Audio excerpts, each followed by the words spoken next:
mais um assunto importantíssimo para essa nossa preparação. Agora a gente começa a conversar sobre os direitos e deveres individuais e coletivos, o famoso artigo 5º do texto constitucional, o dispositivo mais longo da nossa Constituição. E aqui a gente tem muita informação, né? Nós iremos conversar sobre várias recomendações aqui, tratar dos vários direitos, das várias liberdades, falar de remédios constitucionais, falar de muita coisa, né? Sou o professor Arthur Damasceno e a nossa matéria de direito constitucional começa a ganhar um novo corpo agora, quando olhando para esse nosso artigo 5º. Vamos lá, vamos começar aqui tratando do título 2 da nossa Constituição, dos chamados direitos e garantias fundamentais, mas em seu capítulo 1º, os direitos e deveres individuais e coletivos. Bom, a gente começa fazendo a leitura desse caput, esse cabeçalho, dessa abertura que diz que todos são iguais perante a lei, sem distinção de qualquer natureza, garantindo-se aos brasileiros e aos estrangeiros residentes no país a inviolabilidade do direito à vida, à liberdade, à igualdade, à segurança e à propriedade nos termos seguintes. E aí nós temos os vários 79 incisos que serão desbravados por nós nesse nosso bate-papo. Importante lembrar que aqui o nosso Constituinte, abrindo o artigo 5º, ele já traz que todos são iguais perante a lei. É aqui que a gente já começa a verificar a ideia de um chamado princípio da igualdade, né? O princípio da igualdade que traduz a ideia de sermos todos iguais, mas nós perceberemos que em alguns momentos, só limpar aqui, em alguns momentos nós teremos algumas diferenças que precisam ser levadas em consideração. Essas diferenças que nós veremos no decorrer do nosso estudo são diferenças importantes, diferenças que não ofendem o princípio da igualdade, porque na realidade essas diferenças existentes, elas vão buscar nada mais que garantir a igualdade. Muitas vezes há necessidade de se tratar desigual, se tratar diferente, para que consigamos atingir um resultado de justiça social, de igualdade. É tanto quanto paradoxo, num primeiro momento, né, você imaginar tratamento diferenciado para igualar, mas é justamente o que nós veremos. E não sei se você percebeu, nesse nosso caput, o Constituinte ele já traz uma abertura dos valores que nós iremos estudar de maneira mais específica, quando falando da vida, do direito à vida, as várias liberdades, a própria igualdade, a segurança, e aqui a gente fala de segurança pessoal, a gente fala de segurança jurídica e a propriedade. A gente também tem muita coisa relacionada à propriedade no âmbito dos direitos fundamentais. Mas lembre-se que esses vários direitos, de acordo com o caput do artigo 5º, eles são destinados aos brasileiros e aos estrangeiros residentes no país. Mas o Supremo Tribunal Federal também já nos mostrou em orientação que esses direitos eles não estão apenas destinados aos brasileiros e estrangeiros residentes, né? Todo e qualquer indivíduo que aqui no Brasil se encontrar, ainda que esteja em trânsito, nós teremos essa possibilidade, né, da aplicação dos direitos fundamentais. Arthur, mas todos? Não, todos não. Até porque quando a gente começa a estudar direitos fundamentais, nós não estudamos apenas o artigo 5º. O artigo 5º é apenas a abertura dos direitos fundamentais. Por isso, título 2, Direitos Fundamentais, capítulo 1, Direitos e Deveres Individuais e Coletivos. Mas aqui a gente também vai ter que estudar os direitos sociais, nós também temos estudo sobre nacionalidade brasileira, sobre os direitos políticos e a tal da cidadania, que nós até conversamos lá nos princípios fundamentais. Então a gente vai verificar que, por exemplo, a nacionalidade brasileira não é para qualquer indivíduo.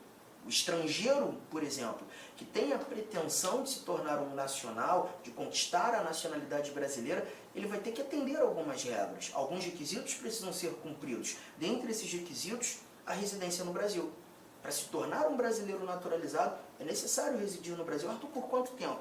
Calma, nós ainda veremos isso no decorrer do nosso estudo. Mas aqui é apenas uma abertura, um bate-papo introdutório. Eu queria que você agora fosse lá no finalzinho desse teu material, lá no 35º slide. Vamos dar um confere nesse nosso... estou passando aqui, 34º, desculpa. Estou passando aqui por vários incisos ali, ó, 79. Mas eu não quero ainda ler esses incisos, eu queria começar com essa informação que aqui no quadro está. Os parágrafos. Parágrafo 1º, parágrafo 2º, parágrafo 3º e o parágrafo 4º da nossa Constituição, do nosso artigo 5º. Tá? Por que eu gosto de começar com esses parágrafos? Porque quando a gente começa a estudar esses parágrafos, a gente começa a entender um pouco mais os motivos e da aplicação e aplicabilidade desses vários direitos aqui traduzidos. Né? Olha o parágrafo 1º que diz: as normas definidoras dos direitos e garantias fundamentais têm aplicação imediata. As normas definidoras dos direitos e garantias fundamentais têm aplicação imediata. Bom, o que eu costumo fazer em sala, questionando os alunos, eu sempre pergunto: você viu que são 78 incisos. Ali você fala sobre muitas coisas. Direito à vida, liberdades várias, direito de reunião, direito de associação, direito de herança. Você fala de direitos da pessoa presa, você traz remédios constitucionais, você tem coisa pra caramba. Esse estudo aqui pra gente é um dos mais importantes e um dos mais extensos da nossa Constituição. Só que esse parágrafo 1º que está aí na tua tela, ele diz que essas várias normas definidoras dos direitos e garantias, e são várias, têm aplicação imediata. A pergunta que eu costumo fazer em sala é: vocês acham mesmo que todas essas normas que definem direitos fundamentais têm aplicação imediata? Você acha mesmo? Bom, a resposta muitas vezes que eu obtenho em sala é: não, Arthur, provavelmente não. Algumas normas não têm uma aplicação imediata. E aí eu digo: sim, elas têm. As normas que definem direitos fundamentais têm aplicação imediata. Todas elas têm aplicação imediata. Tá? E por que eu preciso começar com esse parágrafo 1º, te explicar essa informação? Porque quando a gente fala de aplicação, a gente está falando do efeito das normas. Do efeito das normas. Eu preciso que você guarde que toda norma constitucional tem efeito imediato. Toda norma constitucional tem efeito imediato. Inclusive essas, que traduzem os chamados direitos fundamentais. A partir do momento que o Constituinte diz que aquele direito é meu, inseriu aquele direito fundamental no texto constitucional, aquele direito é meu de imediato. O direito fundamental passa a ser meu imediatamente a sua introdução no âmbito dos direitos e deveres individuais e coletivos, no âmbito dos direitos fundamentais. Até porque esse parágrafo 1º fala dos direitos e garantias fundamentais, não só o artigo 5º. Tá? O efeito é imediato. Agora, um cuidado que a gente tem que ter é que, perceba, nem todo direito fundamental tem a aplicabilidade imediata. Nem todo direito fundamental tem a aplicabilidade imediata. Então, cuidado com isso. Aplicação,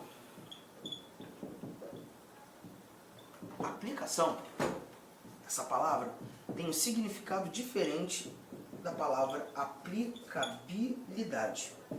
São coisas distintas, bem distintas, tá? Quando você fala aplicação, você está falando, por exemplo, anotei ali, né, o efeito das normas. E já chegamos à conclusão que toda norma que traduz um direito fundamental tem esse efeito imediato, tem a aplicação imediata. Mas nem todo direito vai ter o exercício imediato. A aplicabilidade diz respeito ao exercício. Ao exercício do direito, ao poder exercer aquele direito a hora que eu quiser ou imediatamente. Nem todos eles apresentarão esse efeito, esse exercício, essa aplicabilidade imediata. Vamos começar a mostrar alguns exemplos? Anotou isso aqui? Efeito e exercício. Anotou isso aqui? E agora a gente começa a trazer alguns exemplos. Eu vou te mostrar um exemplo aqui muito bom, um exemplo que eu gosto muito, que é o que a gente encontra aqui no nosso inciso de número 40. Inciso 40. Deixa eu apagar aqui para que o seu exame seja nítido. Olha o que temos nesse nosso inciso 40. Esse inciso 40, ele fala justamente 40. Ele traz pra gente o princípio da irretroatividade da lei penal. Princípio da irretroatividade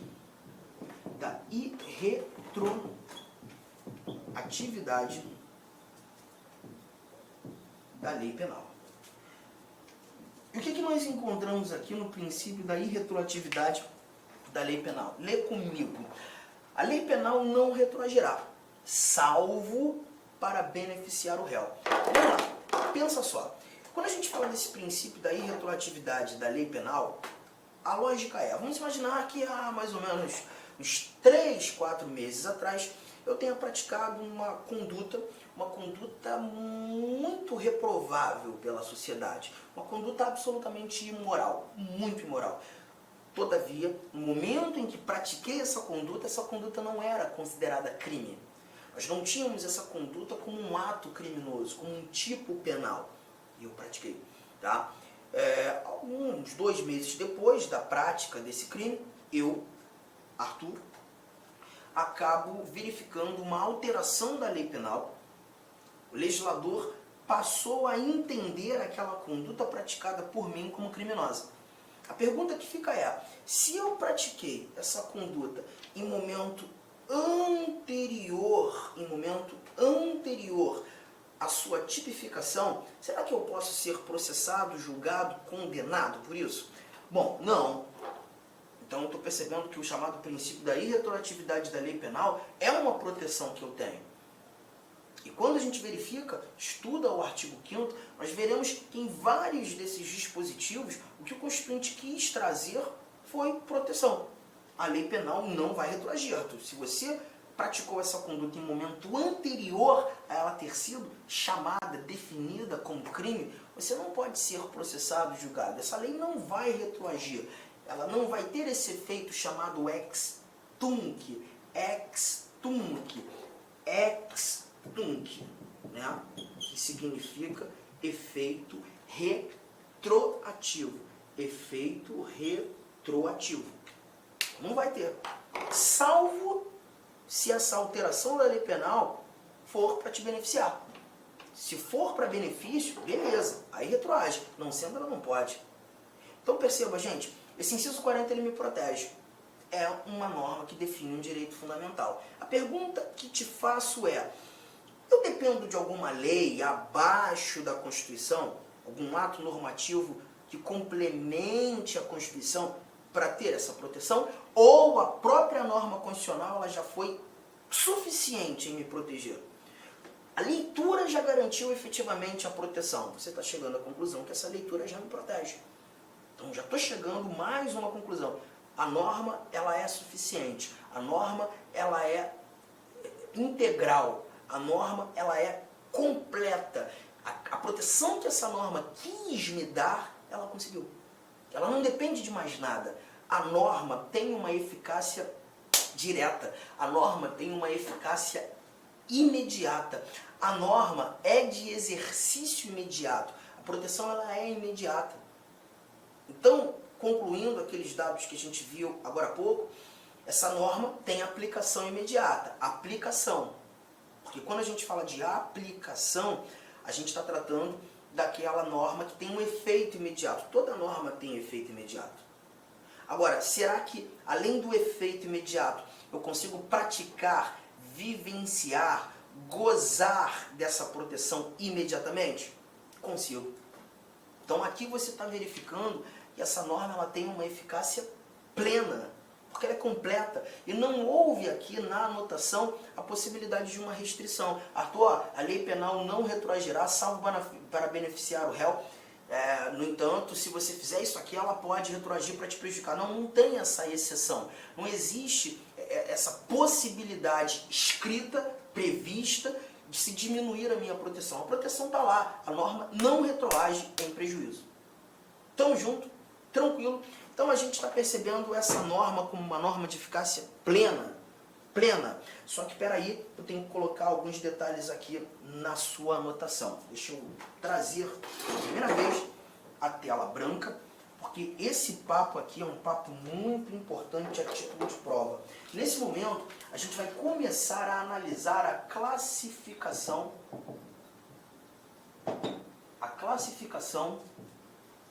das normas constitucionais. A classificação das normas constitucionais. E a primeira classificação, a primeira norma classificada por nós aqui foi a chamada norma de eficácia plena. E o que eu quero que você entenda sobre essa norma de eficácia plena? A norma de eficácia plena é aquela norma constitucional que te apresenta o sentido integral.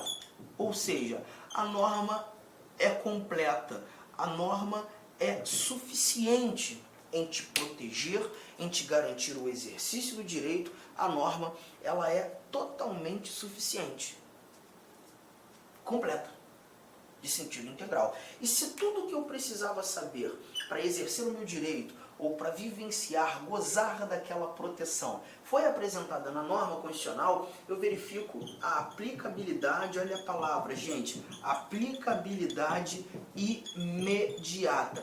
Eu sei que para você, eventualmente que está começando a estudar direito constitucional, Olá, meus amigos, minhas amigas. Inicialmente eu peço licença a vocês, mas esse vídeo é um vídeo demonstrativo do nosso site lá Concursos, com a intenção das pessoas, nossos futuros alunos, conhecerem a nossa metodologia e conhecerem, claro, a qualidade do nosso curso. Você quer fazer esse nosso curso completo, atualizado, ponto a ponto, curso bastante enxuto, um curso que eu tenho certeza absoluta, se você estudar pelo nosso material, no nosso material irá constar 100% de sua prova. Pode ter certeza disso. Sabe quanto que está o investimento? Parcela única de apenas, olha aí, R$ 149,90. Vai lá, investe lá um pouco no seu conteúdo. Eu sei que aqui na internet, no YouTube, é de graça, tudo bem, a gente coloca esse vídeo aí sem problema nenhum, mas quer estudar, quer ter uma coordenação, vem fazer parte do nosso personal coach, que eu estudo em regime de metas. Aqui não são todas as aulas, não, lá tem outras aulas, aulas importantíssimas. Tudo bem? Então venha estudar com a gente, tem um link de matrícula aqui, qualquer coisa você pode entrar em contato com a nossa central de atendimento. Eu espero vocês aqui na Lá Concurso. Forte abraço, fique com Deus, tchau, tchau.